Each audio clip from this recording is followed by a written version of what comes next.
Hello everyone, today I'll be making a base for a big stompy robot. And what better base for a big robot than a big vehicle? Allow me to present to you the remains of a Land Raider.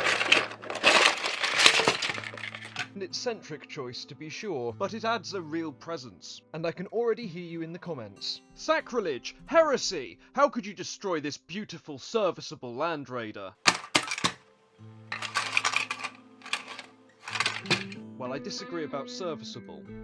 But first I wanted to make a bridge for it to be pushed off of. As a result, I needed to buy some XPS foam from my local hardware store. After cutting 4 pieces of roughly the same size, I sliced a 45-degree angle into them so that they could better fit together without showing harsh edges, as demonstrated here, creating a beautiful orderly line. As an avid queuer, I like a nice line. I'm not a fan of the lazier option, and I'm pretty sure that you can see why. Disgusting, I know. With that out of the way, it was just a simple matter of gluing it in place. I aggressively stripped this cork like an alky in a wine cellar. Cork sheets like this are very good for simulating tarmac, I've found. Now that the glue has dried on the pillars, I did a little bit of trimming. Nothing drastic, just a little bit of glue overspill and some dodgy edges. With the pillar now complete, it was time to build the actual bridge section. Starting with the roadway, I decided to use 3 layers as my board was quite thin at only 5mm. Depending on availability in your area, it may or may not be a problem for you. I then laid down a sizable piece of cork and secured it all with PVA glue, just the normal stuff from the shop, nothing fancy, trying to catch and wipe away any excess as I went. I then weighed down the road with something heavy, in this case a tyre inflator, and left it overnight. I then hurriedly wiped away the remains of the PVA, as those stains looked mighty suspicious and my missus was due home any moment. I then worked on the construction of concrete barrier style railings. It was quite easy really. All I did was made a cut every single centimetre along the length of the material. Just as a quick aside, the reason I was choosing to make concrete instead of the traditional Warhammer High Gothic is I think that looks too pretty. When I think of the grim, dark future, I imagine something that looks like a bombed-out Eastern European city, or Birmingham.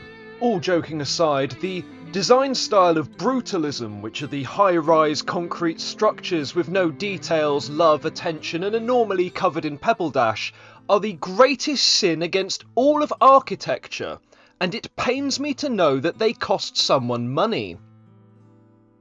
Now where was I? Oh yes, every centimetre I cut a line, and then I turned it, and did it again, but for every other line, making little squares that I then punched out. I then cut the tops of some railings by getting a very thin piece. I test fitted it, and thought it was a little too thin though, so instead decided to add a little bit more, cause I like my railings thick, and occasionally very dodgy. So I sent it away for a lot of polishing. If any of you get that reference, you have impeccable taste. In an attempt to make the deformation more realistic, I flattened out an aluminium can and deformed that with the foot of the Kytan. I ascertained that metal can bend, which is very useful, to inform me of how I should depress the panels of the Land Raider.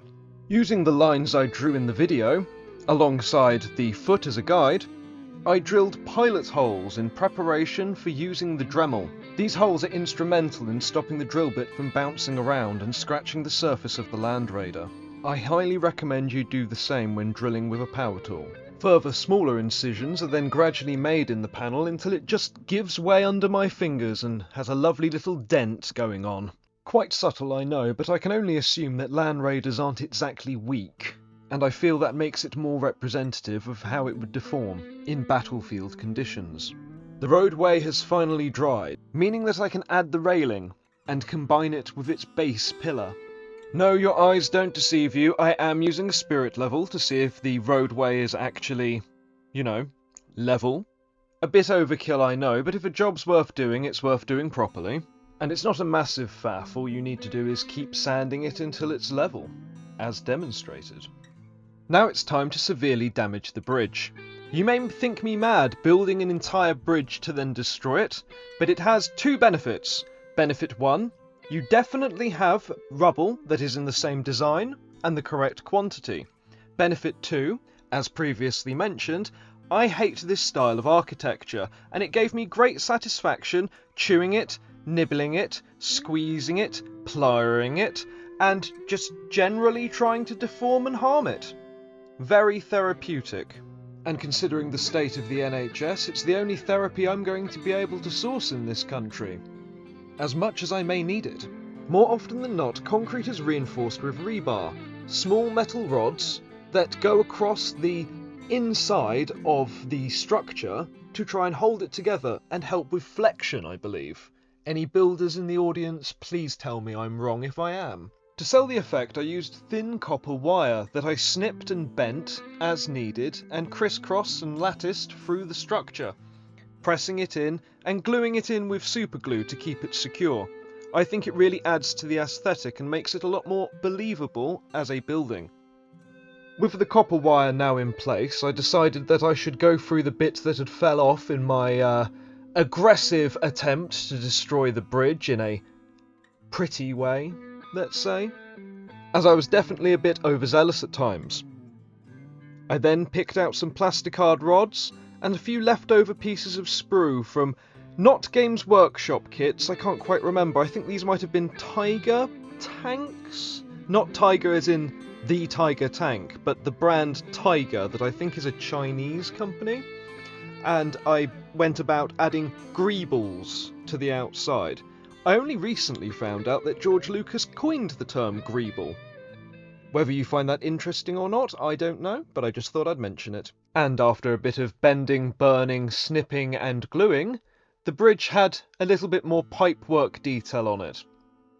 I think it works really well. I reassembled the Land Raider off camera. I did actually record it all, but it was so incredibly boring that the only thing worthy of mentioning was because the front panel was deformed, I had to shave down the sides so that I could place it back into the tank. Other than that, it was pretty plain sailing. I'd managed to get pretty far with the project, as demonstrated here with this shaky camera. And then I got the worst news I could possibly imagine.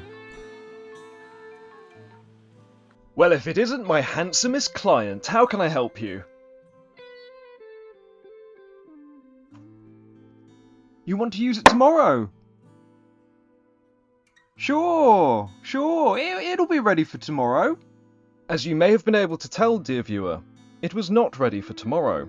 But, by stopping filming and sweating like a bastard, with his help, I was able to just about get it ready in time for him to use it, much to my chagrin.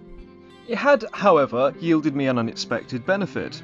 Initially, I was going for a scenic base, but because the outcropping of the Land Raider caused it to be almost impossible to get around terrain, we were able to ascertain the best way to both maintain a reasonable amount of detail from the Land Raider, so we can, enjoy the aesthetics of it, and also make it usable in-game, which is obviously what you kind of want in a wargaming model. I don't know. Seems kind of important. It also turned out that after a few drinks, we had a shared hatred of the Dark Angels, which really brought us together, although I did commit to decorating it with the corpses of Dark Angels as a result, which took a little bit longer, a little bit of a waste of my time in a way, but it was going to have Space Marine casualties. I just had to dig through the bits box a little bit more, and it did give me a grim satisfaction seeing those First Legion bastards brought low. Screw those Dark Angels, mate. Dark Angels, more like, mate. Hey, yeah, hey, Hang on. I don't have a downstairs toilet.